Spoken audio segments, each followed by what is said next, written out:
Good morning students.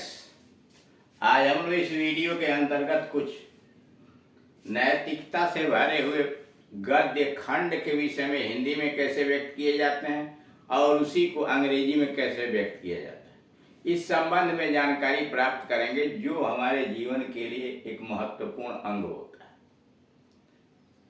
42 यानी 42 नंबर पर after describing the fate of these few types of men, the majority of them who live in brazen prison and the few adventurous souls, both of whom perish.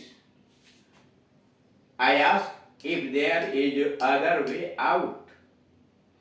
यहाँ करा after describing the fate of these few types of men, यह कुछ प्रकार के जो लोग हैं उनके भाग्य का वर्णन करने के पश्चात द मेजोरिटी ऑफ देम, जिनमें से अधिकांशतः लोग who live in brazen prison, जो पीतल के कैद के अंतर्गत बंद रहते हैं, एंड द फ्यू एडवेंचरस, और कुछ साहसिक व्यक्ति, सोल्स यानी साहस करने वाले व्यक्ति, बोथ ऑफ देम, दोनों पेरिश, नष्ट हो जाते हैं।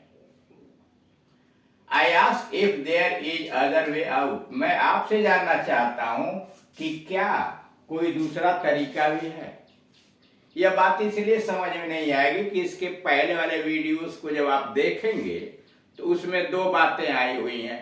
वह नैतिकता की दो बातें आई हैं कि इस दुनिया के अंतर्गत कुछ लोग इस प्रकार के होते हैं जो यह समझ नहीं पाते हैं कि उन्हें क्या करना चाहिए और क्या नहीं करना चाहिए। वह जो उन्हें मिला हुआ है उसमें और जो वह चाहते हैं उसमें वह निर्णय नहीं कर पाते हैं कि हमारी जो इच्छा है, हम जो चाहते हैं उसे प्राप्त करने के लिए कोई प्रयास करें। वह अपने भाग्य से लगातार असंतुष्ट होते चले जाते हैं और अधिकांश लोगों का इस दुनिया में यही नियम है कि जो कुछ उसके पास है वह ईश्वर भरोसे, ईश्वर के दिया हुआ कृपा बस स्वीकार कर लेते हैं और जीते चले जाते हैं। वह जो है और जो वह चाहते हैं, इन दोनों के बीच में झूलते रहते हैं। कुछ लोग ऐसे होते हैं जो कैद में बंद रहते हैं, यानी क्रियाकलाप के कैद में बंद रहते हैं। वह एक तरह से कैदी होते हैं अपने कार्यों के, वह लगातार काम करते चले जाते हैं जो चाहते हैं उनको प्राप्त करने के लिए। भले ही वह काम थकाऊ हो, न उन्हें शांति मिलती है और न ही कोई उससे लाभ भी होता है।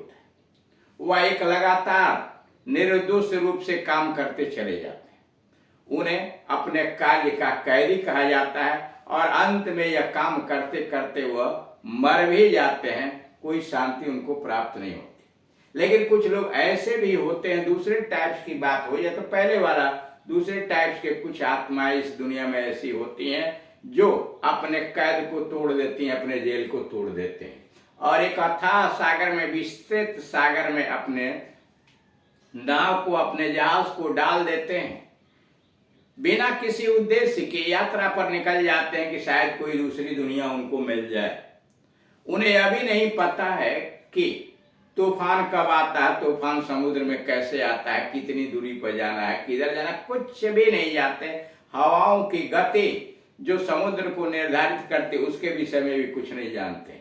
बगैर किसी नॉलेज के वह था समुद्र के अंतर्गत जहाज लेके निकल जाते हैं और अंततोगत्वा जब उन्हें टेम्पेस्ट यानी समुद्री तूफान का पता नहीं होता, एक दिन वो समुद्री तूफान से टकराते हैं, उनकी जहाज टूट जाती है, फिर भी वह पतवार को पकड़े हुए, राइडर को पकड़े हुए ये आशा करते हैं कि कहीं न कहीं सुरक्षित वो समुद्री किनारे पर निकल जाएंगे। लेकिन ऐसा होता नहीं है, वह उसी तूफान के अंतर्गत अपने पतवार सहित खो जाते हैं और फिर कभी दिखाई नहीं देते। ये दो किस्म के लोग रहे, जो है और जो चाहते हैं उसके बीच में झूलते हैं।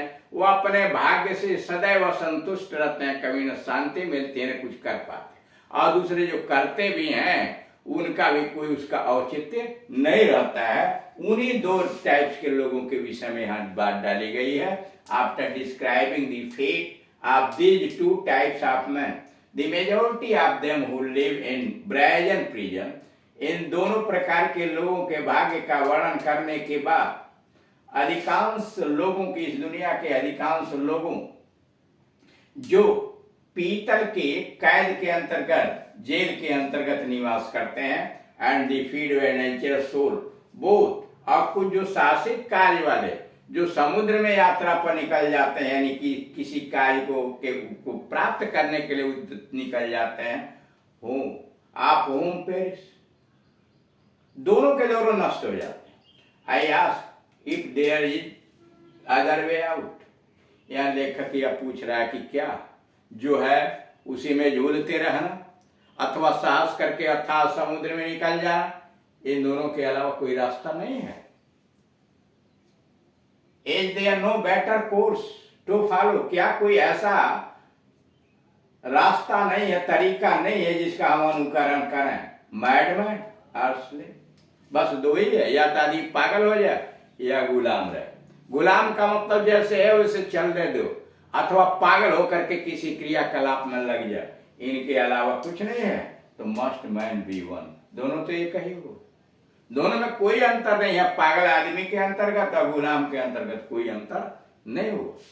Looking at the vast heavens, विशाल आकाश की तरफ देखते हुए, आर्चिंग जो मेहराब की तरह धरती पर फैला हुआ है, ओवर द अर्थ, यानी धरती पर जो मेहराब की तरह फैला हुआ उस विशाल आकाश की तरफ देखते हुए, ए मैन सेज, एक आदमी कहता है, that it is an observer of man's struggle, किया आकाश जो हमारे धरती के ऊपर फैला हुआ है, यह मानव के कार्यों का निरीक्षक है, observer of the man's struggle and trouble, यह आदमी के संघर्ष, उसके पीड़ा, उसके कष्ट का निरीक्षक है, and shares in the world twelve, और वह इस संसार के परिश्रम में भाग भी लेता है। Act it does not share in its languor, फिर भी वह इसकी दुर्बलता या थकावट में भाग नहीं लेता है। डस्ट एंड सॉइल, इसके धूल मिट्टी में आकाश भाग नहीं लेता है, वह केवल निरीक्षण करता है।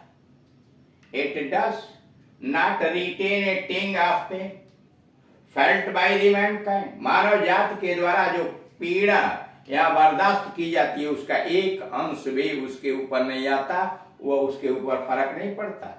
They show him that could expand his soul.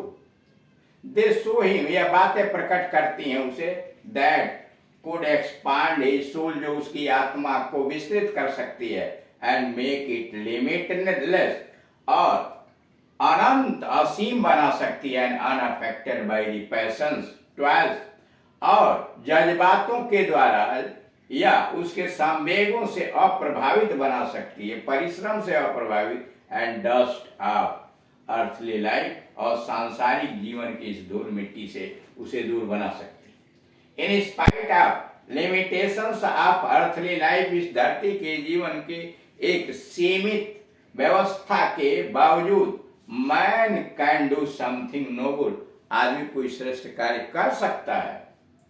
According to his nature, आदमी अपने स्वभाव के अनुसार कोई श्रेष्ठ कार्य कर सकता है, if he learns detachment and endure, अगर वह इस धरती से अलग होने का, निर्लिप्त होने का, अलगाव होने का और बर्दाश्त करने का, सहन करने का क्षमता उसके अंतर्गत है, तो आदमी अपने स्वभाव से कोई श्रेष्ठ कार्य कर सकता है। अब आयु 43, और न कभी होगा ही, यह मैं उसकी तरफ से कह सकता हूं, और न कभी होगा ही, मैं यह उसकी तरफ से कह सकता हूं।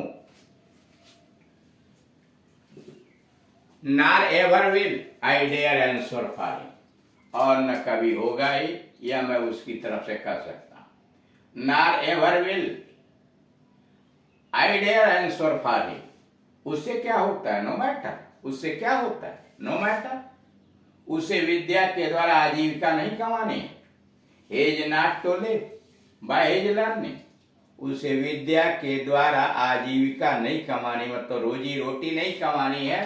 Is not to live by his learning, कल ही तो तुमने उसे गाली दी, कल ही तो उसने तुमने उसे गाली दी।